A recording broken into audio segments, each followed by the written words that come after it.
حضرت مولانا غلام رسول راجے کی صاحب رضی اللہ عنہ حضرت الحاجی حکیم مولوی نور الدین صاحب رضی اللہ عنہ کے بارے میں ایک روایت بیان کرتے ہیں جس میں آپ کی روح اطاعت کا پتہ چلتا ہے۔ آپ فرماتے ہیں سیدنا حضرت اقدس مسیح موعود علیہ السلام کے عہد سعادت میں ایک دفعہ بٹالے کا ایک ہندو رئیس جس کی بیوی بیمار تھی، اس کے علاج کے لیے قادیان حضرت سیدنا و مولانا نور الدین صاحب رضی اللہ عنہ کی خدمت میں حاضر ہوا۔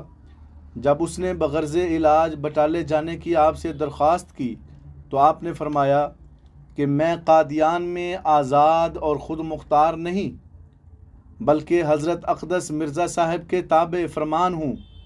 اگر حضور مجھے ارشاد فرمائیں گے تو میں بخوشی علاج کے لیے آپ کے ساتھ چلا جاؤں گا۔ وہ ہندو رئیس فوراً حضرت اقدس علیہ السلام کی خدمت میں حاضر ہوا اور حضور سے ماجرا بیان کیا۔ حضور اقدس نے، جو اس کے خاندان سے بخوبی واقف تھے، حضرت مولانا صاحب رضی اللہ عنہ کو علاج کے لیے ساتھ لے جانے کی بخوشی اجازت دے دی۔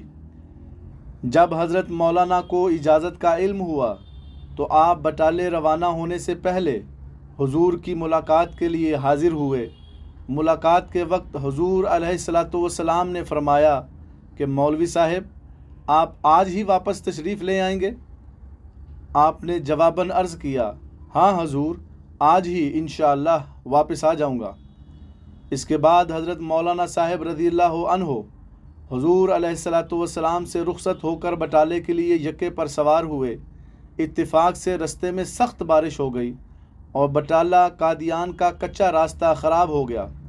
حضرت مولانا صاحب رضی اللہ عنہ نے بٹالے پہنچ کر مریضہ کا معائنہ کیا، ضروری نسخہ اپنے سامنے تیار کروایا اور مغرب کے قریب واپسی کے لیے تیار ہو گئے۔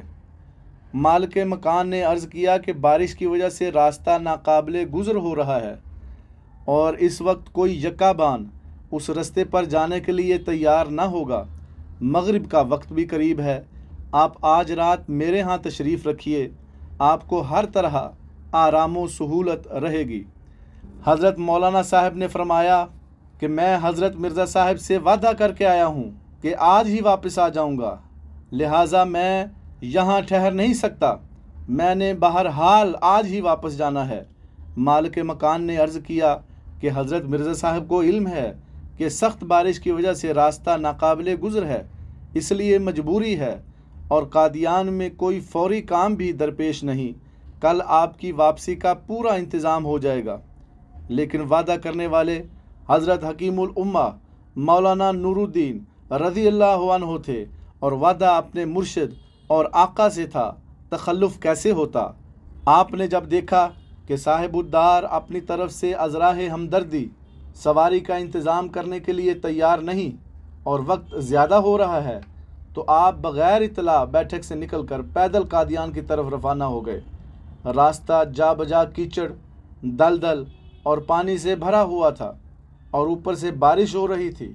حضرت مولانا صاحب رضی اللہ عنہ جسم کے بھاری بھرکم اور چلنے میں بطیء السیر تھے، بڑی دقت سے ابھی چند قدم ہی طے کیے تھے کہ دلدل میں پھنس گئے۔ آخر مجبوراً جوتے اتار کر افتاں و خیزاں آگے بڑھے۔ سنگریزوں اور کانٹوں کے چبھنے کی وجہ سے پاؤں چھلنی اور لہولہان ہو گئے اور آپ جوش عشق اور جذبہ اطاعت میں گرتے پڑتے تقریباً ساری رات چلتے رہے، یہاں تک کہ صبح کی اذان سے تھوڑا وقت پہلے قادیان پہنچ گئے اور جسم دھو کر اور کپڑے بدل کر صبح کی نماز میں مسجد مبارک میں شریک ہو گئے۔ نماز کے بعد حضرت اقدس علیہ السلام نے کسی کام کے لیے آپ کو یاد فرمایا اور آپ نے اپنے آقا کے حضور حاضری دے دی۔ اللہ اللہ، اطاعت اور فرما برداری کا کیسا ہی شاندار نمونہ تھا جو حضرت سیدنا نور الدین رضی اللہ عنہ نے پیش فرمایا۔ فجزاہ اللہ احسن الجزا۔